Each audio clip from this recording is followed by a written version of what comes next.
Mais um episódio do Pode Psi, e aqui no Pode Psi Pode Tudo, hoje, Vinícius Bastos. A gente tem que ir devagar para poder não errar o nome do convidado, que é feio, tá? Vinícius vai falar um pouquinho com a gente de comunicação antifrágil.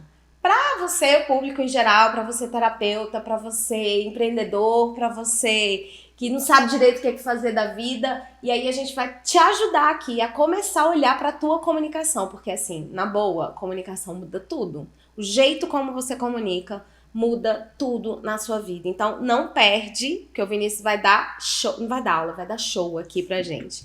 Vinícius, se apresenta, conta um pouquinho desse método comunicação antifrágil. Kelly, primeiro, obrigado pela oportunidade de a gente poder conversar, trocar essa ideia, né? Nós já trocamos muitas ideias nessa vida, né? Então, essa daqui é mais uma. Bom, eu sou Vinícius Bastos e como é que eu comecei a falar de comunicação antifrágil? Desde 8 anos de idade eu me sinto comunicador, contador de histórias, né? Talvez a grande frustração da minha vida tenha sido a comunicação e depois a grande bênção para mim também tenha sido a comunicação. Com 8 anos de idade eu comecei a escrever um livro, uma história sobre a vida dos tigres. Eu era apaixonado por esse bicho, né? E chegava um circo na minha cidade. Sensacional. E aí eu ficava lá aquele animal preso naquela jaula, né? Eu ficava com pena, eu chorava, eu admirava, eu ria.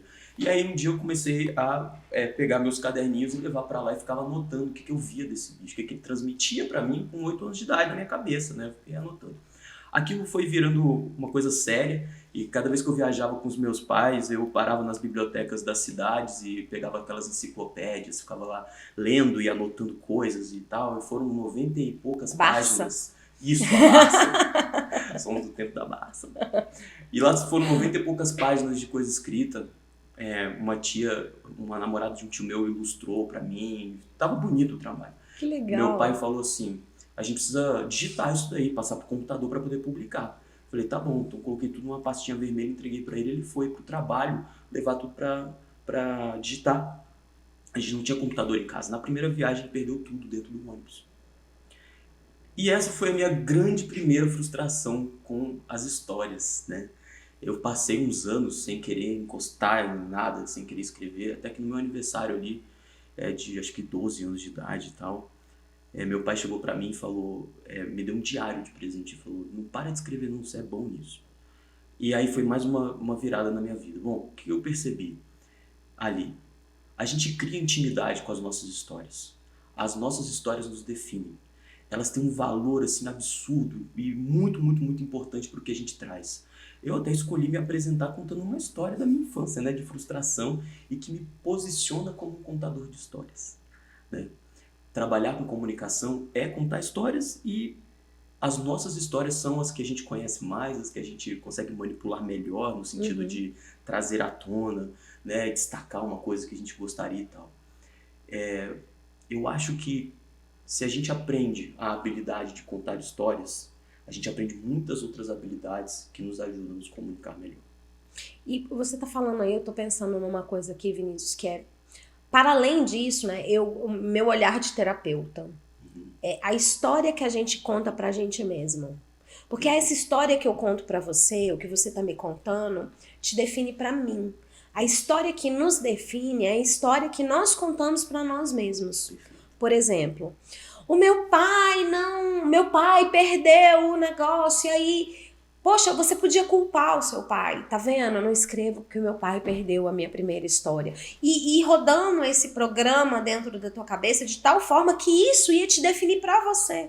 Perfeito. Né? Quando a gente começa a colocar as pessoas como vilões, como se as pessoas nos devessem algo, a gente começa a contar essa história. O fulano não fez isso, a minha mulher não me ajudou naquilo, o meu marido falhou naquilo, o meu pai não fez aquilo, minha mãe não me ensinou aquilo, e a gente vai arrumando culpados e contando essa história, porque às vezes a gente não tem coragem de contar para esses agentes, para essas pessoas. E a gente fica contando essas histórias dentro da nossa própria cabeça, e isso vai nos definindo de uma forma muito profunda. Perfeito.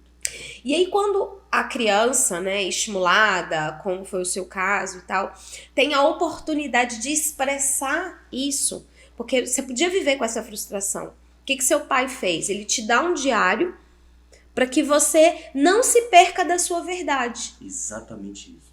O que meu pai fez é praticamente a base do método comunicação antifrágil. A base desse método você precisa primeiro, antes de começar a se posicionar, descobrir, trazer à tona quais são as suas narrativas disfuncionais. A gente trabalha muito esse conceito de narrativa disfuncional, porque é exatamente isso, Kelly, exatamente o que você falou. A gente começa a repetir essas histórias para nós, elas começam a nos definir, e se elas forem histórias de bloqueio, de trauma, né, de restrição, de abuso, de violência na nossa cabeça, a gente vai se moldando a partir delas. Nunca é tarde para quebrar. Graças ao meu pai eu consegui quebrar aquela narrativa disfuncional ainda na infância, mas muitas outras eu trouxe para minha fase adulta, né? A gente traz isso. Eu já conheci muita gente que escolheu fazer psicologia, né? Estudar psicologia para resolver primeiro os próprios... As questões internas. Isso, as próprias questões internas. Isso é muito legítimo, isso é muito bonito, né? A pessoa querer estudar profundamente no ponto de querer resolver, né, suas questões de uma maneira profissional, né? Mas, se não... eu vou discordar de você, eu não legitimo isso, não. Você não legitima isso? Não. Ah, isso é legal, então. Eu Sabe como eu não por sou quê? da área, eu não sei... Porque, assim, a profissão, a psicologia, ela não é pra curar suas tretas. Terapia que é pra curar tuas tretas. Mergulhe profundamente no processo. Perfeito. Entende? As Porque o pessoas processo, confundem, ele é né? muito diferente do acadêmico. O acadêmico, você tá sendo preparado, instruído pra acolher o conduzir o do processo, né? outro, não o teu.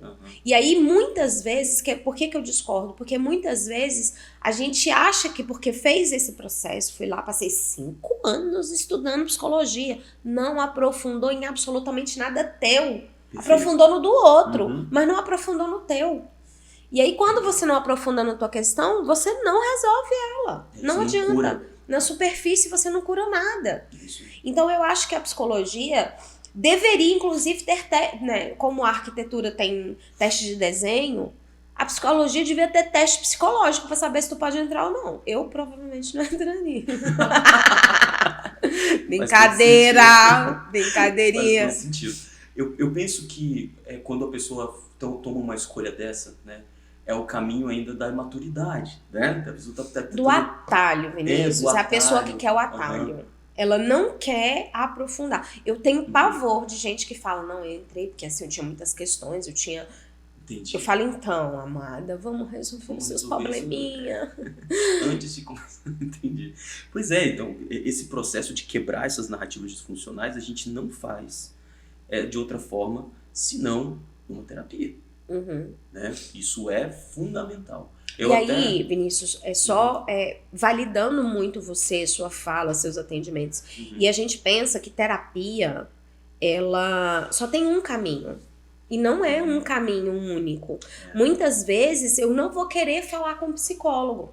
Tem muita gente que chega nesse lugar de falar assim, muita gente que já me procurou para fazer processo de coaching porque não queria falar com a psicóloga, queria falar com a coach. Entendi. E depois migra para terapia, porque vai fazendo contato. Então, eu acho que toda pessoa que se dispõe a conduzir processos emocionais, de autoconhecimento, elas são muito bem-vindas para a humanidade.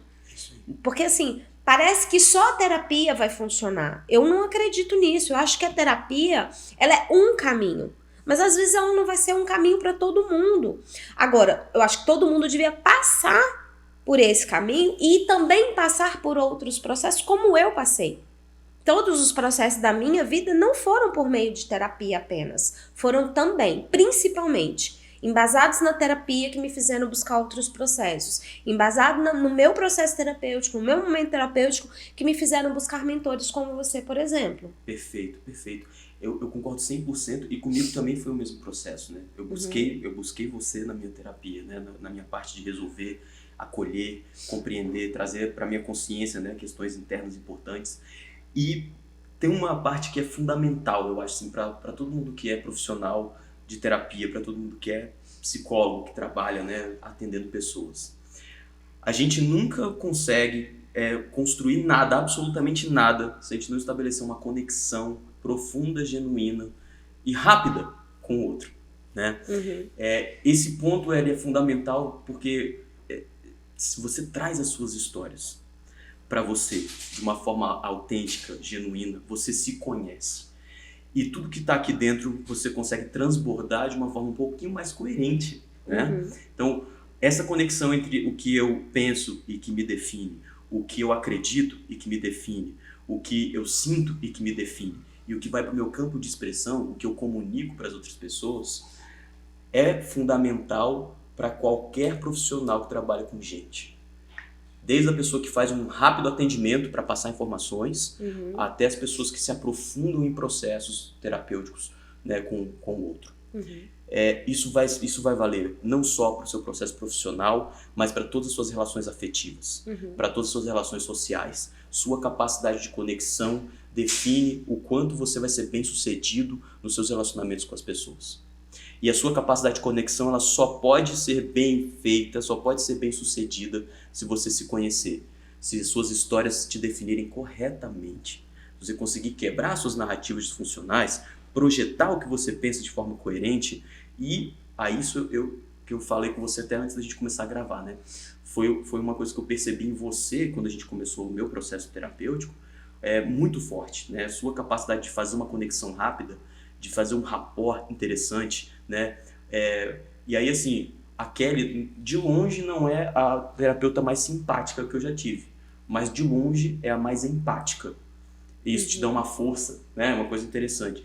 Então, talvez para quem esteja nos assistindo aqui, que está começando agora, pensa sobre isso, né? Às vezes a gente fica querendo ser muito simpático, querer muita aceitação, agradar o outro, né? agradar a validação. Quando você vai para as redes sociais, então, você tem que falar para um monte de gente, você quer ficar em cima do muro, você quer falar só o que as pessoas querem ouvir e tal. Gente, isso não resolve. Isso não funciona. Ninguém se conecta pensando em E aí, de novo, você tá contando de novo essa história pra você. Exatamente. A história da aceitação. Perfeito. Porque se você não vai pra rede social... Porque eu tenho uma coisa muito clara na minha vida. Quando você fala isso, ativa esse gatilho. Tipo, cara, eu não tô aqui pra ser amada. Perfeito. Eu não vim nessa vida e eu falo isso pra minha filha. Você não precisa me amar. Como assim, mãe? Não precisa. Eu não tô atrás do seu amor. Você precisa me respeitar enquanto sua mãe. Enquanto uma autoridade num determinado momento da sua vida, porque daqui a pouco você vai assumir essa autoridade sobre si mesma. E acabou. Você não tá aqui pra me amar. Agora, desde que você me respeite, tá tudo certo. Eu não tô aqui pra ser amada por você nem por ninguém. E quando você se liberta, porque é uma libertação. Quando você se liberta da necessidade do amor e da validação do outro, a vida muda completamente. E aí você faz o que tem que ser feito. Não o que o outro espera, não o que disseram pra você, porque disseram pra mim que eu tinha que fazer na faculdade qualquer outra coisa menos do que eu faço, né? Por exemplo, se você pensar assim, qual a primeira imagem que vem na cabeça quando se pensa em psicologia? Psicanálise. Aquele terapeuta distanciado, que não fala dele, meio misterioso, só anotando ali as associações livres e tal. Eu nem de longe sou esse ser humano. Então disseram pra mim que era mais ou menos assim, eu vou lá e faço tudo diferente. Respeitando, obviamente, né, os critérios técnicos e metodológicos, mas eu sou eu ali. E eu falo isso pros meus pacientes. O meu processo não é pra todo mundo. Perfeito. Não é qualquer um que tem coragem de sentar ali e encarar do jeito que eu coloco. Exatamente. E tá tudo certo. E eu te ajudo a procurar outro terapeuta, se for o caso, não tem problema. Exatamente. Eu vejo muito... forte essa questão da autenticidade, sabe? Quando você vai se posicionar de uma forma, por exemplo, você acabou de dizer exatamente como você funciona, como funciona o seu posicionamento.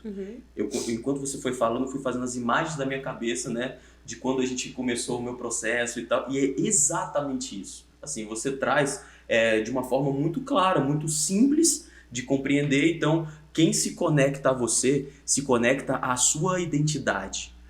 E falando profissionalmente, quando você vai iniciar um negócio, gente, para de ficar pensando assim, qual é meu público, qual é minha persona, esquece isso é uma grande besteira para quando você está começando. Você tem que começar, o que eu quero dizer, qual é a minha mensagem, quem eu sou quando eu começo a abrir a boca e falar o que eu vou falar.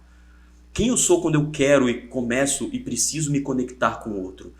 Primeiro vem a sua identidade de comunicador. Primeiro vem a sua identidade autêntica. E qualquer pessoa que tem um nível de autenticidade e começa a falar numa rede social para muita gente, vai encontrar pessoas com as quais ela vai se conectar. Sempre isso vai acontecer. Isso sempre Eu vai gosto de acontecer. resumir essa sua fala em assim, simples e puramente. Qual problema eu resolvo? Qual o problema eu resolvo? Isso aí. Qual problema eu quero resolver, Isso. né? Mas E tem projeta. tem uma capacidade natural. Por exemplo, você com a comunicação, você tem uma capacidade natural de ajudar as pessoas a resolver o problema de comunicação. Ponto. E como? Qual ferramenta? Se vai ser medicina, se vai ser psicologia, se vai ser administração, se vai ser engenharia? Você vai escolher a ferramenta. Porque eu sempre digo isso para as pessoas, Vinícius. A escolha do curso, da faculdade, ela é uma ferramenta. Mas a tua posição com essa ferramenta muda tudo. Muda tudo, exatamente. Então, como eu comunico o que eu sou, o que eu faço, a gente estava brincando aqui antes, eu dizendo, né? As pessoas me perguntam, tá, qual é o seu diferencial? Não sei. Não sei, eu sento lá e faço e fim, é isso. Se quiser saber, vai ter que sentar lá e me estudar e saber o que eu faço diferente, porque eu mesma não sei. Interessante isso. Eu estudei um tempo com uma coach no Canadá. E o canadense, ele tem uma cultura muito, muito diferente, o jeito, né, de se comportar muito diferente do nosso. Né? Ela falou 3 coisas assim pra gente. O canadense é o wish-wash, né, que ela usa essa expressão que é assim, fica em cima do muro, ele não gosta de falar diretamente o que tá pensando e tal, né, não se posiciona muito assim. Isso ela, que é canadense, falando, né, pra mim. O canadense tem um outro detalhe, né, que ele não consegue, numa discussão, te levar para um caminho assim, de embate. Ele sempre vai tentar te tirar do embate. Foi, nossa, a gente no Brasil, a gente adora, né, entrar Uma no treta. embate, né? A gente adora uma A gente treta. adora uma treta. Legal. Daí ela foi me ensinando nessas coisas, como é que funcionava a cabeça, né, desse ser humano, diferente de mim, que estava em outra cultura e tal. Na época eu queria migrar para o Canadá, então eu estava ali para aprender como é que funcionava a cabeça dessas pessoas. E ela obrigava a gente todos os dias a falar quais eram os nossos 3 únicos superpoderes, ou superpoderes únicos, vamos dizer assim, né? E a gente tinha que falar todo dia. Ela chegava e perguntava, na primeira eu não soube dizer, na segunda eu não soube dizer, da terceira pra frente eu fiquei 1 mês e meio, mais ou menos, estudando com ela, eu tinha que dizer todo dia pras pessoas, em que eu era bom, qual era o meu diferencial. E aí eu perguntei pra ela, depois, isso fez uma grande diferença na minha vida, né, e tal, eu falei pra ela, por que você começou o processo por aí? Ela falou, olha, quando a gente consegue se definir, a gente consegue se conectar. A gente não entrega pro outro o que entendi. o que não transborda aqui, entendeu? Então, cara, é muito massa você conseguir se definir, entende? Quando você fala assim, eu sei lá, eu sempre faço. Você tem um nível de autenticidade muito grande, você confia no que você faz, é óbvio, né? Então você consegue se posicionar sem ter que refletir sobre isso. Mas você já tem uma carreira andada de anos. Sim. Né? Você já está num patamar, num estágio da sua carreira que isso é muito natural para você. Numa conversa nossa aqui, todo mundo vai perceber quais são basicamente os nossos diferenciais. Mas para quem está começando, é muito importante saber se definir. Olhar para você no espelho. E aí é interessante ressaltar. Se definir, não se definir a partir do olhar do outro. Exatamente. Mas do seu próprio olhar. Do seu próprio olhar. Primeiro, a sua identidade de comunicador. Primeiro, como você se entende, né? As histórias que você traz, as narrativas que você sustenta e as que você teve que quebrar, né? Para então você começar a pensar em conexão. Aí você começa, de fato, a olhar para o outro de uma maneira profissional, diferente, né? E pra gente que vem de serviço, né? A gente entrega um serviço muito subjetivo. Exato. Subjetivo pra gente, muitas vezes, porque a gente senta ali diante do paciente, eu falo isso para as minhas mentoradas, eu falo, cara, mas Kelly, o que eu vou fazer? Cara, a gente não sabe. A gente não sabe o que o paciente... Ninguém tem bola de cristal aqui. Às vezes ele fala pra você que o problema dele é a obesidade, mas o problema é um abuso que ele sofreu na infância. E a obesidade tá sendo uma forma dele lidar com esse abuso, a gente não sabe o que vai vir dali. Então, esse posicionamento não pode vir a partir do que o outro espera, do que o outro diz, do que o outro te demanda. Porque o outro vai se conectar com você quando você diz o que você está disposto a entregar. Perfeito. Perfeito isso que você falou. Então, quando eu digo pra você, ô Vinícius, eu vou entregar essa autenticidade aqui, você topa? Você cola comigo? Você tá disposto a sentar nessa cadeira aí? Pô, gostei, tô. É isso. Uma das minhas melhores amigas, né, a gente trabalha muito juntas, e ela é uma médica psiquiatra incrível. E, obviamente, a gente gosta muito do trabalho uma da outra, para além da amizade que nós temos. Eu acho que eu já contei essa história, vou contá-la 20 mil vezes. Ela me liga, fala, amiga, eu quero que você atenda um paciente meu, ele tá assim num sofrimento e tal, um caso bem delicado, um paciente muito resistente, eu gostaria muito que você atendesse. Porque óbvio que ela tem vários terapeutas, com perfis diferentes, abordagens diferentes que ela encaminha. Não, mas eu queria que você atendesse esse paciente. Só que tem um detalhe. Você vai ter que ser mais assim... Ela começou a dizer como que eu tinha que me portar diante do paciente. Você vai ter que ser assim mais discreta, não falar tanto palavrão, ser mais contida, assim, porque ele é bem rígido. Eu falei, amiga, não topo não. Ela, por favor, amiga, eu quero muito que você atenda esse paciente, eu preciso que você atende pra me ajudar e tal, com o processo dele. De tanto ela insistir, eu besta que sou, não sei falar não, tá bom, manda. Primeira sessão, Vinícius. O paciente realmente muito rígido, um senhor já, né, todo sério e tal, sentou ali na minha frente. E ele só me observava, né? Aí ele contou por que ele estava ali. Normalmente, quando o paciente vem da psiquiatria, eu sempre pergunto, o que te levou pra psiquiatria? Qual é a tua dor e tal? Então, eu chego por ali. E aí ele contou o rolê da vida dele, que eu não posso contar aqui, que eu não posso expor os pessoal, né?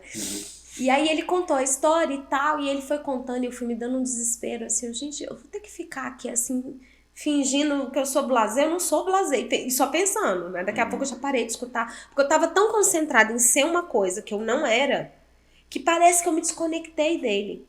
Perfeito. Quando me veio a consciência isso, que eu tava me desconectando de mim, e eu não ia entregar o meu melhor pra ele, porque eu tava me desconectando de mim, fatalmente eu tava me desconectando dele, eu, no auge da minha autenticidade, disse, então, seu fulano, é o seguinte, Karine pediu pra eu atender o senhor, ela falou assim, né, porque o senhor precisava de terapia e tal, o senhor topou vir, assim, super te honro por isso, obrigada por ter vindo, por ter confiado, mas eu acho que eu não sou terapeuta pro senhor. Aí ele ficou assim, já tinha contado a história inteira, pô, deixa eu contar tudo pra chegar nessa conclusão. Não sou a terapeuta ideal pro senhor, eu vou arrumar o telefone de outras pessoas, porque assim, eu sou muito exagerada, eu sou extravagante, eu falo o que eu penso, eu sou muito assertiva, e eu acho que não é o momento do senhor passar por um processo terapêutico com uma terapeuta assim. Que legal, olha só. Aí ele me olhou assim, eu acho que ele meio que concordou dentro da cabeça dele, porque na hora que veio toda a minha autenticidade, ele assustou, ele falou, realmente, não dá. Imagina se eu ia dar conta de sustentar esse personagem, Vinícius. Não tem como. Não tem como manter um personagem. Quando você quer entregar excelência, não tem como você manter um personagem. Perfeito, perfeito. Basta você pensar assim, as pessoas icônicas que você segue, que você admira e tal. Dercy Gonçalves. Por exemplo, né? Mas, olha, Dercy é sensacional.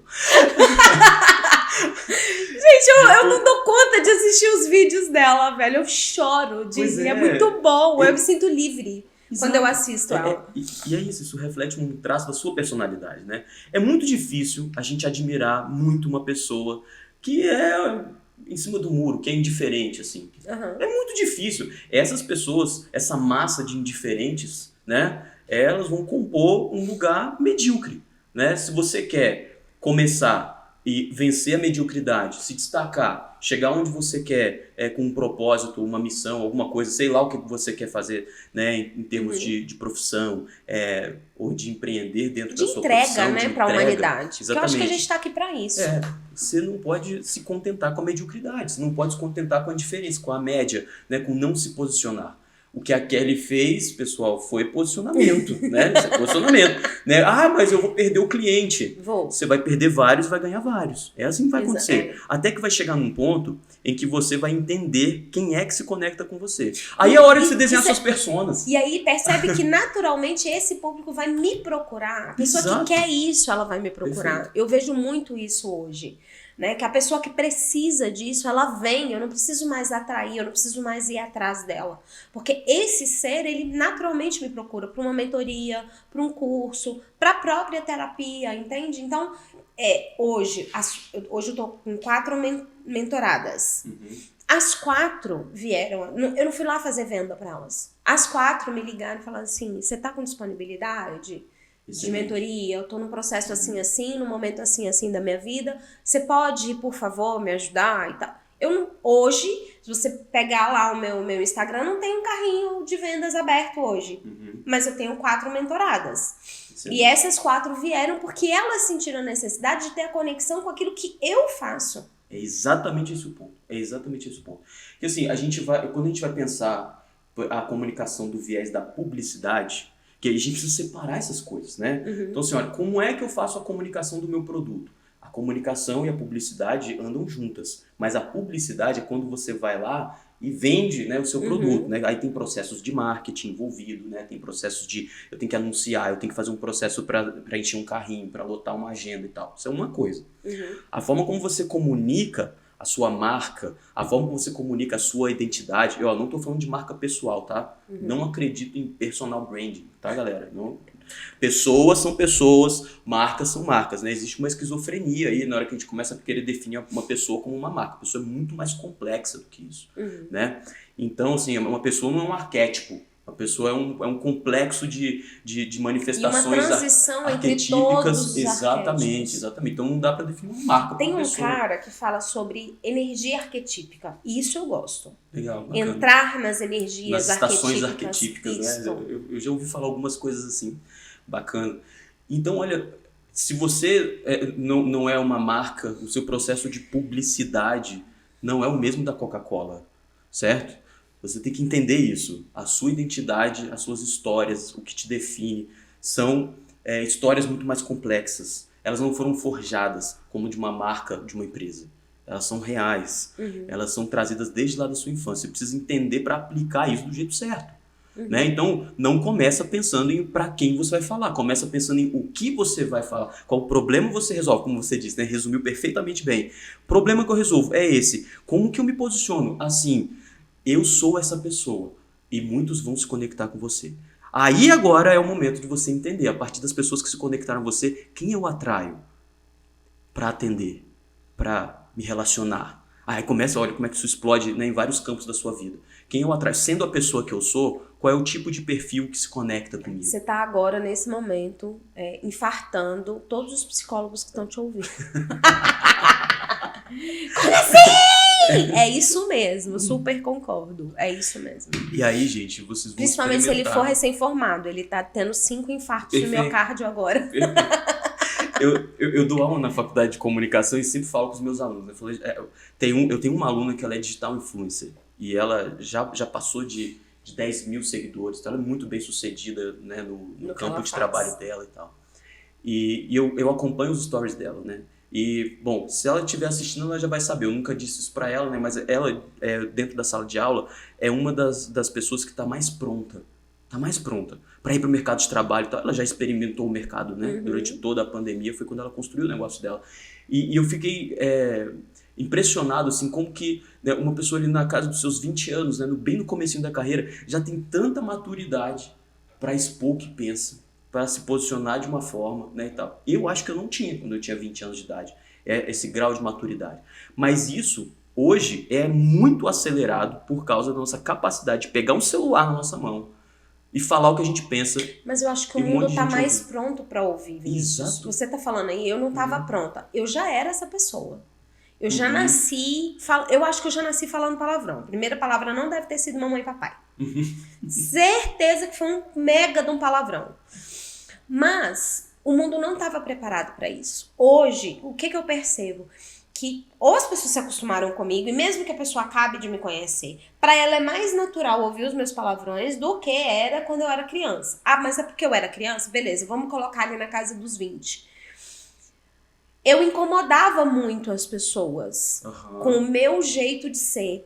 Hoje, o que eu percebo? Que as pessoas estão buscando a diferença. Então, quando eu abro o Instagram, se for igual, se for nananã, dá meio que preguiça. Se é um Whindersson Nunes, por exemplo, eu me conecto. Se é um Carlinhos, eu me conecto. Porque é diferente, porque tá mostrando a realidade, porque tá falando lá os palavrões, as merdas que eles falam mesmo, do jeito deles. Eu acho que hoje... No momento, porque aí a gente precisa fazer esse recorte histórico também. Perfeito.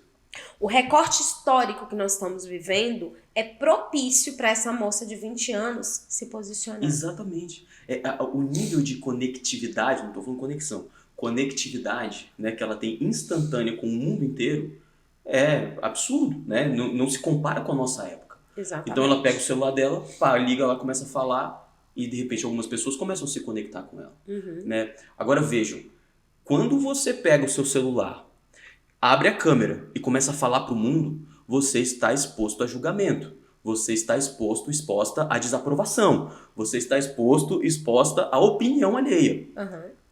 Se a sua primeira preocupação for ter validação dessa opinião alheia, você já começou errado, vai fracassar, acabou, tchau, a vaca vai pro brejo. Cedinho. Porque se você não vencer esses obstáculos, porque muita gente do seu ciclo íntimo vai começar a te criticar. Isso vai acontecer. Pesado. Nossa, fulano, tá parecendo... Blogueirinha, né? Ai, agora virou coach, né? Ai, agora...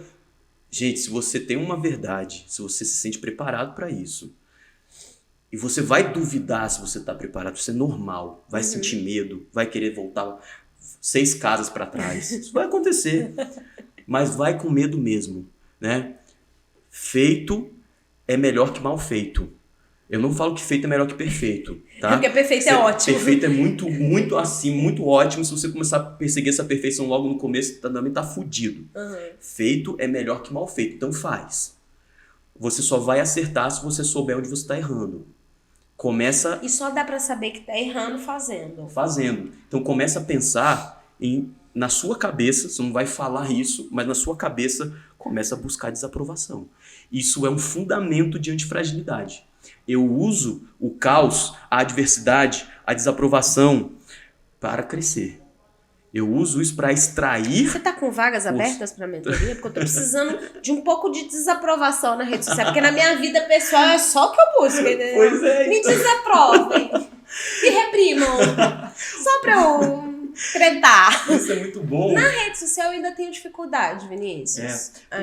Porque na rede social, o que vai acontecer? Quando a gente se conecta muito rápido... E eu acho que é por isso que eu faço poucos stories. Eu ainda tenho um pouco de dificuldade com a coisa do incômodo, de incomodar as pessoas, sabe? Perfeito. Na minha... Engraçado, de verdade eu faço. E eu acho que o Instagram, os stories, ele é uma vitrine da sua vida. Ele tem que ser uma vitrine da sua vida de verdade. Isso aí. E às vezes eu sou muito melhor na vida de verdade do que o que eu mostro. Perfeito. Mostro muito pouco, né, gente? Né, Bruna? Minha chefe ali tá dizendo que eu mostro pouco, inclusive, porque a minha vida é muito mais legal do que... Você olha meus stories, acompanha meu Instagram e fala, chata paga. Mas eu sou muito legal na vida real, entendeu? Eu faço coisas muito legais, eu só não mostro, gente. E tem um pouco de preguiça. De tipo, eu vou lá ligar a câmera, falar, não sei se o cabelo... Aí vem a coisa do cabelo tá bom, a voz tá não sei o quê, falei errado, falei isso. Aí apago, aí não faço. Aí apago, aí não faço. Eu tô precisando de um pouco de antifragilidade nas redes sociais. Isso vai... Eu acho que o que a gente pode dizer sobre, né, buscar a desaprovação e tal, né? O que é que tá por trás disso? É você saber que existe... maneiras, tá, de você diminuir as desvantagens que uma desaprovação traz e construir vantagem em cima disso. Vou dar um exemplo prático, tá? Quando eu comecei a falar sobre comunicação antifrágil, o meu mote era o mundo do trabalho. Eu queria falar para as pessoas que tinham problemas de relacionamento com os seus chefes, com os seus pares, com suas equipes e tal, aquela coisa toda. Começou a chover de gente falando, olha, eu estou num relacionamento abusivo, mas não é com o meu chefe, é com o meu parceiro. Né? Aí eu comecei, ai meu Deus, né? E agora? Eu falei, não. Aí eu já recebi assim no meu direct, para de falar de mundo do trabalho, eu quero ver coisas sobre relacionamento afetivo, eu quero ver coisas sobre a minha vida real. Aí eu fiquei, como assim minha vida real? Né? As pessoas dissociam, né, o mundo do trabalho então assim, existe um pouco essa separação. Aí eu comecei a perceber que existia ali alguma coisa bacana para eu poder explorar. O meu cliente estava me direcionando, porque eu já tinha me conectado com uma audiência e essa audiência veio e estava começando a querer uma guinada, né? Talvez uma adaptação. Eu comecei então a adaptar os meus conteúdos e no começo eu recebi muita desaprovação. Agora a coisa que eu mais ouço ainda é, você virou o hit conselheiro amoroso? A galera fala isso, né? Muitos dos meus amigos eu sei que falam brincando, mas muita gente fala e eu sei que... Mas o Freud, que era um gênio, dizia brincando se diz tudo até a verdade. Exatamente. Os xistes servem exatamente pra você dizer o que você pensa sem incomodar ninguém. Perfeito. Então eu comecei a pensar, bom, aqui existe desaprovação, então aqui existe um potencial. esses estressores, eu tô incomodando algumas pessoas com essa fala. Deixa eu radicalizar para eu ver se isso funciona. E eu radicalizei. E funcionou. E aí o meu perfil, que não é grande, saltou de mais ou menos 1 mês e meio, de 900 pessoas que estavam ali na minha rede, meu cercadinho, para 3.300 pessoas em 1 mês. E pouco mais de 10 dias. Então, isso foi, para mim, a resposta de que buscar aquela desaprovação inicial, explorar, radicalizar o meu posicionamento, me ajudou a me conectar com quem realmente queria vir para se conectar e ter uma relação mais profunda com o que eu falo. E quem é teu inimigo em comum com a sua audiência? Quem é o inimigo que você combate? O inimigo que eu combato com a minha audiência é o bloqueio no campo de expressão da pessoa. O bloqueio do campo de expressão é uma coisa que te impede de crescer na vida. Se eu não soubesse, eu não sei. Eu tô te assistindo agora e não sei o que é o bloqueio no campo de expressão. Me conta. Beleza. Conta pra mim que não sei o que é. Beleza. O bloqueio no seu campo de expressão é quando você pensa uma coisa aqui na sua cabeça e não consegue expressar. É quando você começa a falar e é constantemente interrompida nas suas falas, porque você não consegue sustentar a sua narrativa. É quando você entra num relacionamento e tudo que você faz é passar pano pro abusador, porque você não sabe se posicionar. É quando você vai para casa, chega em casa à noite e tem uma sensação de que você não falou o que você queria falar, de que você não foi quem você queria ser, de que você é uma farsa, de que você não consegue tirar nada que está aqui de dentro, nem as suas ideias para empreender ou para fazer qualquer coisa. O seu campo de expressão está prejudicado, ele está sendo bloqueado. Tem um hiato, um abismo entre o que você pensa, acredita e sente e o que você expressa. Fala, faz. Na PNL a gente escreve. chama isso de... Nossa, fugiu a palavra agora. Nossa, veio e foi na mesma... Daqui a pouco eu vou lembrar, continua. Tá bom. Então, já que você falou de PNL, né, assim, uma das nossas funções executivas mais importantes... Incongruência. A gente tinha falado até, né? Uma das nossas funções executivas mais importantes que nos diferenciam dos animais é a linguagem, mas é a linguagem associada a duas coisas. Capacidade de abstração, ou seja, imaginar, e capacidade de correlação.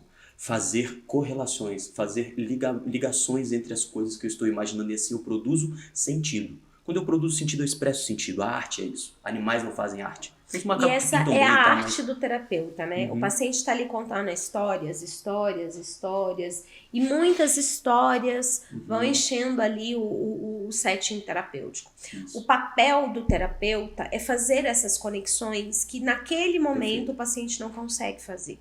O ideal é que a gente treine ele para que o terapeuta interno dele seja capaz de fazer essas conexões na nossa ausência. E é óbvio que o terapeuta ele precisa ser dispensável, ele precisa se tornar obsoleto, assim como pai e mãe na vida de um ser humano. Exatamente. Desnecessário, não preciso mais e tá tudo certo. Vou precisar em outros momentos, para outras razões, mas ele precisa se tornar desnecessário. Quando você fala de conectividade, né, conectar, eu percebo muito isso. Às vezes o paciente vira para mim e fala assim, mas eu te falei isso na primeira sessão, como é que tu lembra? Eu não sei como é que eu lembro porque faz sentido com algo que ele está trazendo e que o meu papel e a minha função é trazer para que ele também veja, porque eu tô olhando de fora. Perfeito. Né? E muitas das vezes eu não tô ali com a ficha, com o prontuário dele, anotando, eu faço o relatório de sessão, mas eu faço depois que a sessão termina. Eu não gosto de ficar na sessão escrevendo com o paciente. Então eu me conecto genuinamente com ele. Ele sai, eu escrevo o que tem que escrever, faço o fichamento e tal, e tá tudo certo. Mas normalmente eu não tô com a ficha. Aí ele falou, mas tu lembra disso? Eu falei isso pra você na primeira sessão. Mas tu lembra disso? Eu fiz isso. Tá? Eu sou uma pessoa que fez essa pergunta. Como assim? Como é que você lembra? Você não tá com caderno, você não tá anotando, né? É isso, é essa conexão que você vai fazendo entre as histórias. Por isso que a gente fala, né? As nossas histórias nos definem. Elas nos definem. Quando eu começo a contar minha história pra você, você me conhece a partir das histórias que eu te conto. Né? E assim, você se definiu pra si com as histórias que você contou pra si. Quando você fala comigo, faz uma intervenção no meu momento terapêutico, geralmente você faz essa intervenção começando, né, por algum ponto que me conecta a você, e geralmente esse ponto é uma história, um fragmento de uma história. Exatamente. Pode ver. E uma forma como, às vezes também, a forma como você contou a história. E a forma, perfeito, e a forma como você contou a história. Por que, Vinícius, você fica falando o tempo inteiro de história, História tem tudo a ver com comunicação, porque história é a forma mais sofisticada que a gente tem de se comunicar com o outro. Nosso cérebro é preparado para reconhecer história. Nem todo mundo é preparado para contar história, né? Tem gente que conta história mal, tem gente que conta história bem, mas todo mundo sabe reconhecer uma história. E sabe por que todo mundo sabe reconhecer uma história? Porque tem um elemento em todas as histórias que faz a gente perceber, tem uma história sendo contada, e nosso cérebro rapidamente ele se afeiçoa a isso. Se chama conflito. Conflito. Toda história... Eu criei uns conflitos aqui para poder conectar. Perfeito, toda história tem conflito.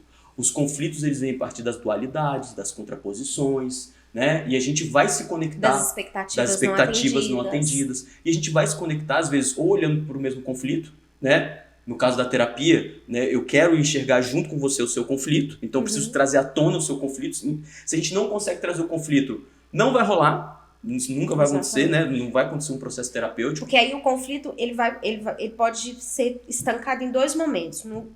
Com o terapeuta e com o paciente. Isso. Não vou falar isso pra Kelly porque ela vai tretar comigo. Eu morro de rir quando os pacientes falam assim, velho, eu deixei de fazer aquela merda porque depois eu tenho que te contar, velho, que merda. Porque já fica isso. Ou do terapeuta de falar, não vou me posicionar porque vai que ele fica puto comigo. Já aconteceu de paciente levantar, ir embora e nunca mais deve estar falando mal de mim até hoje, porque eu fui uma escrota. E eu falei o que tinha que falar, doeu, incomodou profundamente, criou um conflito que até hoje deve estar pairando aí no ar. Um dia, quem sabe, a gente resolve essa treta. Mas a paciente levantou e foi embora. Putaça da vida comigo. Gente, acontece, tá? Acontece do paciente ficar puto contigo. Não espere que todos os pacientes vão te chamar, porque não vão. É isso mesmo. E você falou uma coisa assim, muito interessante, né? A pessoa saiu, foi embora putaça e tal, e você continua fazendo exatamente como você faz, né? Como você fazia. Eu passei 3 meses em crise. Claro, a gente vai mergulhar em crise exatamente. Mas olha, você teve ali uma desaprovação que não invalida todo o seu trabalho. Esse é o ponto. A gente às vezes fica querendo buscar aquele diabo daquele caminho do meio. Isso é um inferno na nossa vida. Esse caminho do meio, no nosso posicionamento, ele não existe. Em quase nada da vida existe esse tal caminho do meio. Você se posiciona, você toma um lado. Né? E quando você se posiciona e escolhe ser, né, um modelo, né, escolhe comunicar um modelo que traduz a sua persona, sua complexidade arquetípica, né, toda a sua personalidade, a sua expressão, quando você escolhe fazer isso, é melhor que existam pessoas que te amem e pessoas que te odeiem do que pessoas que não sentem absolutamente nada, que vão e passam pela sua vida e você...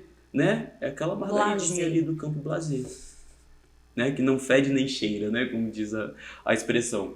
Eu detesto essa expressão. Mas é muito real isso. Outro princípio da antifragilidade é você esquecer esse caminho do meio, né? Os equilíbrios estão nas extremidades dos pesos.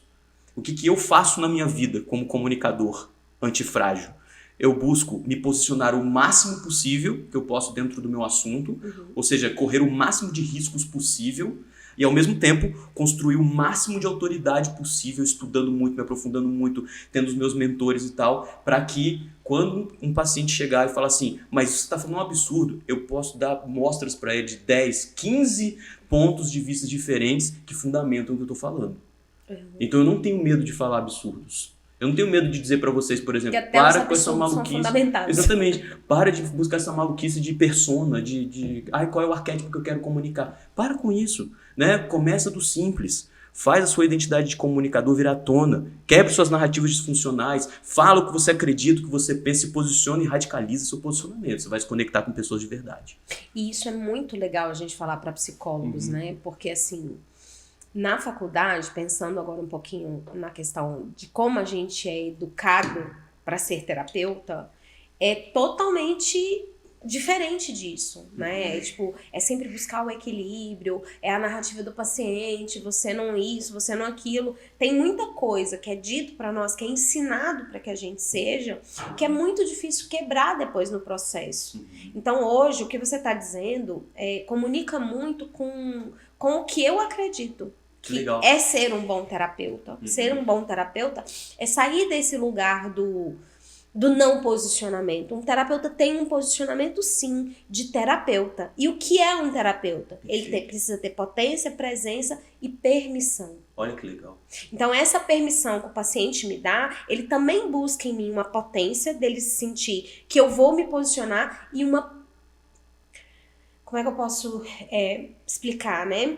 Mas que essa minha potência chegue para ele como algo que ele vai usar para ele também. Não só como algo que vai incomodar ali na sessão, mas que ele se sinta validado em algum lugar. Porque normalmente esse paciente chega no consultório sem essa validação. Porque ele chega lá porque ele tá com alguma dor em algum momento, em algum ponto da vida dele. E tá tudo bem, vai ter isso mesmo. Mas para um bom terapeuta, ele precisa ter essa clareza, sabe, Vinícius? E como a gente, aqui nesse canal, a gente traz muita informação, muita disrupção. Eu brinquei, né, que eu preciso, nas redes sociais, eu preciso estar mais livre para falar o que eu penso. Eu acho que quando a gente criou essa ideia do Pode Psi, que pode tudo e pode mesmo falar o que pensa, né? Os convidados que a gente traz aqui, eles também vão colocar o que eles pensam. É porque eu tenho um desejo e uma crença real aqui dentro de que fazer terapia é muito mais do que nos ensinaram tecnicamente. É um humano diante de outro humano. Perfeito. Eu acredito nisso, genuinamente. E por isso eu coloco a minha humanidade dentro do consultório. Sabe? Eu coloco a minha humanidade à disposição do terapeuta, do paciente. E, em geral, a gente é ensinado a não fazer isso. A gente é ensinado a colocar a técnica. E ninguém se conecta com técnica. As pessoas se conectam com pessoas. Então, quando a pessoa do terapeuta não tá ali, é muito difícil. Você pode fazer várias coisas maravilhosas, mas conexão a gente não gera. E o que sustenta o processo, tipo assim, essa mesma minha amiga que eu citei anteriormente, ela fala, como é que você vincula tanto tempo com os pacientes? Porque é um humano ali. É o meu humano que se conecta com a dor daquele humano. Então isso pra mim é muito fácil, mas não é uma realidade. Dentro da academia, dentro das escolas, dentro do CFP, dentro do CRP, isso não é uma prática, não é incentivado, por assim dizer, entende? Ser humano no processo terapêutico enquanto terapeuta, tanto que a gente trouxe a Maína aqui para falar de espiritualidade, que era um dos capítulos do livro, porque a espiritualidade é um tabu dentro da psicologia. Fala, não fala, o que fala? Fala de Deus. Eu falo mesmo, termina a sessão, vai com Deus. Aí depois ai meu Deus, calma. Não, com Deus mesmo, vai. Ai meu Deus, calma. E falo, velho, porque essa é a minha crença e dentro da minha humanidade eu acredito. Vai com a melhor energia que você puder, que pra mim é Deus. Excelente. Chame como você quiser, não me interessa. É isso aí. E aí eu parei de me cobrar isso, de não ser essa pessoa, de não ser esse terapeuta, de comunicar as minhas verdades, respeitando a verdade do outro. Excelente, nossa, perfeito. Eu tenho um exemplo recente até, tive uma cliente de mentoria que psicóloga, começo de carreira, aquela coisa e tal, né? E na minha mentoria todo mundo é convidado a fazer durante o processo duas coisas, dois exercícios que são interessantes. O primeiro é um mapa que a gente faz a gestão dos nossos relacionamentos de interesse. Eu chamo de mapa das conexões de interesse. Então, todas as conexões que você cria, que são interessantes e importantes para você, a gente faz um mapa e esse mapa tem umas características que evoluem ou regridem esse relacionamento. E você coloca aquilo ali para você enxergar suas relações de cima. A segunda coisa é um manifesto pessoal, que é o final, que é o seu texto de posicionamento. Como é que eu me posiciono então agora diante da vida? Isso vem no final do processo, porque isso vai construir esse posicionamento ao longo da mentoria. Muito bem. Olha que interessante. Essa cliente trouxe para o mapa de conexões de interesse dela pacientes. Ela tinha poucos ainda, estava começando, e ela trouxe os pacientes para o mapa. Aí eu falei, mas você não prefere trazer relacionamentos afetivos? Ela falou, não, eu quero entender as minhas relações com os meus pacientes para ser uma melhor terapeuta. E eu achei aquilo genial, assim, eu falei, que legal, né? Claro, eu não tive acesso ao mapa dela, eu só orientava como tinha que ser, porque ela colocou algumas coisas ali que eram dos pacientes e eu não podia nem ter acesso a isso. Então eu disse para ela, então o seu mapa eu não vou ver, mas eu vou te orientar sobre os sucessos que você vai ter. E aí, num pedaço desse mapa, você coloca lá o seu objetivo de relacionamento com essas pessoas. E os objetivos dela, esses ela mostrou, ela falou assim, eu quero ajudar as pessoas a se curar. O outro era, eu quero aumentar o tempo de conexão com essa pessoa. Ela foi definindo objetivos específicos. Cada paciente diferente determinava para ela, né, ou dizia para ela um objetivo diferente. E eu achei aquilo tão legal, porque quando ela foi para o manifesto, né, com toda aquela gestão de conexões que ela tinha ali e tal, o manifesto dela foi quase todo sobre como ela queria ser, como ela tinha que fazer para se destacar, para ser uma profissional melhor dentro do que ela tinha como missão. E engraçado que o manifesto inteiro ela não citou a palavra psicologia e nem a palavra terapeuta. Olha que interessante isso. Porque é o ser. É o ser, era o humano. É ser para ter. Ela usou a humanidade dela, né, assim, essa questão centrada no humano, desde as conexões que ela fazia com os pacientes até o posicionamento pessoal dela no final de todo o processo. E eu falei com ela, isso é muito lindo, né? Eu até pedi para ela, faz um vídeo dizendo isso, por favor, né? Deixa eu mostrar isso para as outras pessoas, né? E aí... Ela fez? Fez, em algum momento eu vou usar isso num contexto e tal. Vinícius, que delícia esse papo. Por mim eu ficaria aqui até altas horas, mas, né? Temos tempo, não podemos hoje abusar dos coleguinhas. Minha chefe tem compromisso, né, chefe? Eu também vou para outro podcast agora, 9h30. Beleza. Vinícius, eu queria te agradecer, queria que você dissesse para as pessoas como é que elas te encontram, onde que elas te acham, como é que elas podem se conectar com você, o que você tem para agregar aí na vida dessas pessoas que vão assistir esse vídeo até o final. Tá certo. Bom, primeiro eu quero também te agradecer essa oportunidade, esse bate-papo, conversar com você, eu adoro conversar com você, a gente, né, todas as vezes viaja, que a gente né? conversa, a gente viaja, né, a gente vai longe, isso é muito legal, muito gostoso. Pessoal, para me encontrarem, @vsbastos é o meu perfil, pessoal e profissional no Instagram, é uma coisa só, tá? Eu falo sobre comunicação antifrágil, como você se posiciona diante de conflitos e constrói relacionamentos mais saudáveis ao seu redor, tá? Eu tenho um curso online que está lá, disponível 100% o tempo inteiro. Tenho mentorias individuais, vagas serão abertas em outubro, a agenda agora não tem espaço. E tenho também um modelo de consulta que eu faço, né, que são 2 encontros de 1h30 para resolver problemas pontuais de comunicação. Né, uma coisa bem mais soft, mais rápida e tal. Então essas são as maneiras que eu tenho, né, de fazer os atendimentos. O que mais que é importante vocês saberem? Comunicação antifrágil não é comunicação não violenta, tá? Todo mundo me pergunta, isso aí é comunicação não violenta. Não é. Embora a gente use várias técnicas de comunicação não violenta, né, dentro do processo, porque as técnicas de comunicação, elas não são tão diferentes assim, partimos de princípios diferentes. Tá? Isso é importante que quem, né, vá buscar saiba, né, que a comunicação antifrágil... E a nossa relação, ela se conversa muito porque a gente chega num denominador comum que é a inteligência emocional. Exatamente, perfeito. Todo mundo vai caminhar para aumentar o nível de consciência sobre a sua inteligência emocional. Os caminhos podem ser um pouquinho diferentes. Que são ali, as ferramentas. Que são as ferramentas, exatamente.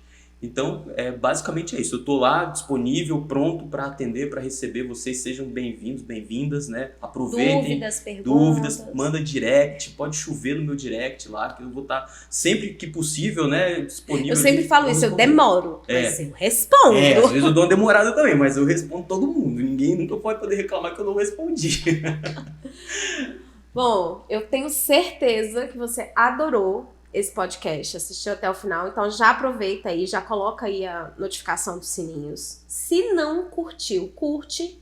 E se não se inscreveu no canal, se inscreve, que você vai perder umas pérolas dessa? Óbvio que não, né? Então aproveita aí, se inscreve no canal, ativa lá as notificações para ter esse conteúdo aqui maravilhoso sempre que a gente estiver disponibilizando aqui os vídeos do PodPsi.